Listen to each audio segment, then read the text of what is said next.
Matityahu, Matthew, chapter 16. Then some P'rushim and Tz'dukim came to trap Yeshua by asking him to show them a miraculous sign from heaven. But his response was, "When it is evening, you say, 'Fair weather ahead,' because the sky is red. And in the morning you say, 'Storm today,' because the sky is red and overcast. You know how to read the appearance of the sky, but you can't read the signs of the times. A wicked and adulterous generation is asking for a sign?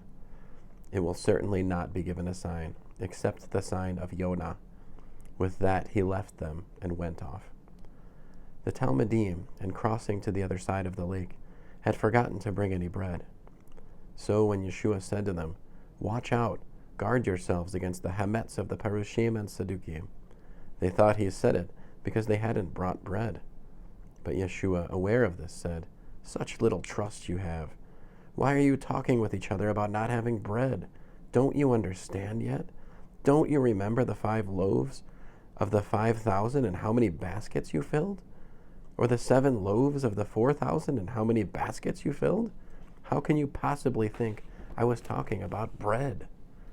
Guard yourselves from the hametz of the P'rushim and the Tz'dukim." Then they understood. They were to guard themselves not from yeast for bread, but from the teaching of the P'rushim and Tz'dukim. When Yeshua came into the territory around Caesarea Philippi, he asked his Talmudim, "Who are people saying the Son of Man is?" They said, "Well, some say Yochanan the Immerser, others Eliyahu, still others Yirmiyahu, or one of the prophets. But you," he said to them, "who do you say I am?" Shimon Kepha answered, "You are the Mashiach, the Son of the living God." Shimon bar Yochanan, Yeshua said to him, "How blessed you are, for no human being revealed this to you. No, it was my Father in heaven. I also tell you this, you are Kepha, which means rock, and on this rock I will build my community, and the gates of Sheol will not overcome it. I will give you the keys of the kingdom of heaven. Whatever you prohibit on earth will be prohibited in heaven, and whatever you permit on earth will be permitted in heaven." Then he warned the Talmudim not to tell anyone that he was the Messiah. From that time on, Yeshua began making it clear to his Talmudim that he had to go to Jerusalem and endure much suffering at the hands of the elders, the head Kohanim, and the Torah teachers, and that he had to be put to death, but that on the 3rd day he had to be raised to life.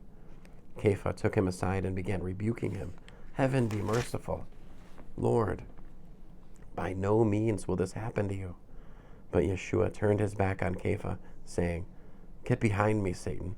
You are an obstacle in my path, because your thinking is from a human perspective, not from God's perspective." Then Yeshua told his Talmudim, "If anyone wants to come after me, let him say no to himself, take up his execution stake, and keep following me. For whoever wants to save his own life will destroy it. But whoever destroys his life for my sake will find it. What good will it do for someone if he gains the whole world but forfeits his life? Or what can a person give in exchange for his life? For the Son of Man will come in his Father's glory with his angels, and then he will repay everyone according to his conduct. Yes, I tell you that there are some people standing here who will not experience death until they see the Son of Man coming in his kingdom." End of Matthew, chapter 16.